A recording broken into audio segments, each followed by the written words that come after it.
네, 사파 사교관입니다. 이번에는 72번 문제풀이 좀 해드릴 건데요. 72번은 너무 어렵게 문제를 낸 것 같아서 제가 설명도 조금 어려울 것 같아요. 그래서 이런 문제는 그냥 초보자분들은 그냥 찍어요, 찍어. 찍어도 될 수 있지만 할 수 있는 거는 최대한 좀 설명해 드리도록 하죠. 자, 검정 통계량 분포가 정규 분포가 아닌 것은 이라고 나오는데요. 우선 보기를 보시면서 설명 좀 드릴게요. 대표본에서 모평균을 검정하는 경우, 대표본에서 두 비율의 차에 대한 검정, 모집단이 정규 분포인 대표본에서 모분산을 검정할 때, 모집단이 정규 분포인 경우에서 소표본에서 모분산을 알 경우에 모평균의 검정이라고 나타나고 있습니다. 도대체 뭔 소린지 상당히 어려울 수가 있게 되시겠습니다. 자, 우선 핵심을 말씀드리겠습니다. 핵심적인 부분은 뒤에 도서에 있는 내용으로 한번 좀 설명을 좀 드리고요. 그 다음에 구체적인 설명을 좀 올리도록 하겠습니다. 자, 요거와 관련된 내용은 중심극한 정리라는 부분을 좀 알고 가셔야 됩니다. 중심극한 정리.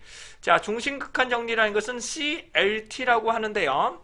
CLT에 대해서 조금 설명 좀 올리도록 하겠습니다. 모든 것을 다 아실 필요는 없고 몇 가지만 좀 설명드릴게요. 자, 요거는 뭐 그렇다 치고 서로 독립적이고 유한한 평균과 분산을 가지면 요건 그렇다 치고 다시요.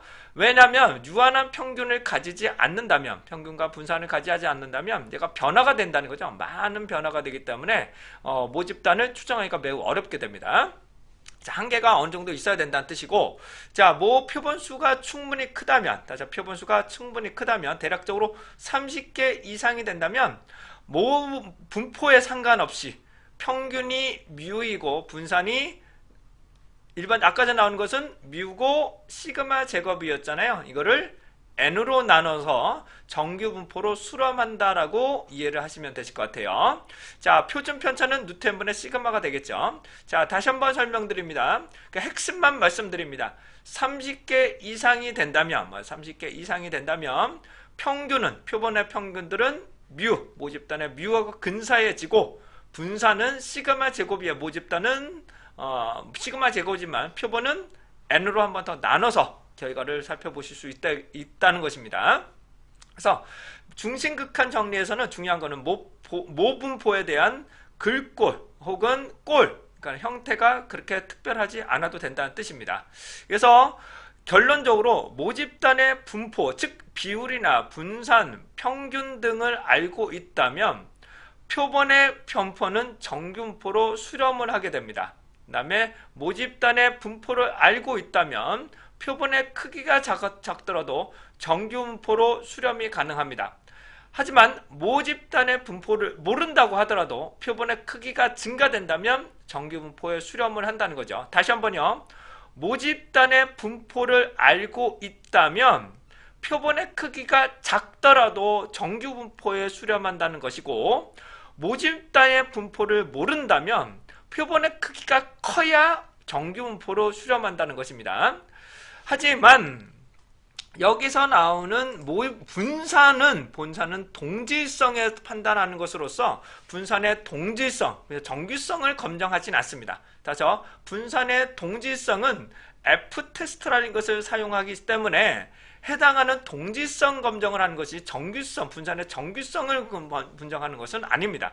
그래서 일반적으로 모분산은 일반적으로 가장 쉬운 모델은 이겁니다. 첫 번째와 두 번째, 아이고 죄송합니다. 요걸 가장 일반적으로 많이 쓰는 거고요. 그 다음에 하나의 집단, 단일 집단인 경우에는 자유도가 n-1인 카이시켜 해당되는 모집단의 분산과 n-1을 적용해서 표본의 분산을 통해서 카시케어 검정 통계량을 사용할 수는 있습니다.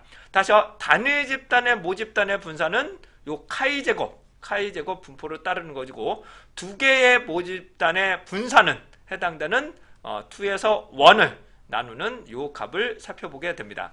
너무 어려웠던 내용인 것 같은데요. 다시 핵심만 말씀드립니다. 핵심만.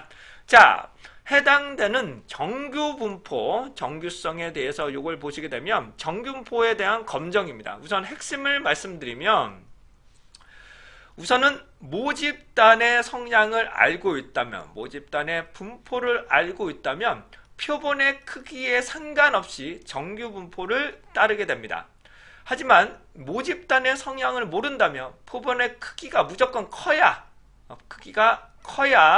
해당되는 모집단을 검정을 정규 분포가 근접해지는 겁니다. 분산은 아니에요. 분산은. 그렇기 때문에 대표본이라면 모평균이나 모비율은 모두 정규성 검정이 가능합니다. 그 다음에 모집단 정규 분포인 경우라면, 얘가 알려져 있다면 소표본에서 알고 있다면 모평균을 검정을 할 수가 있게 됩니다. 하지만 대표본이라고 해요. 요거 맞죠? 요건 맞습니다. 요건 맞는 말인데 모분산은 정규성을 검정하는 것이 아닙니다.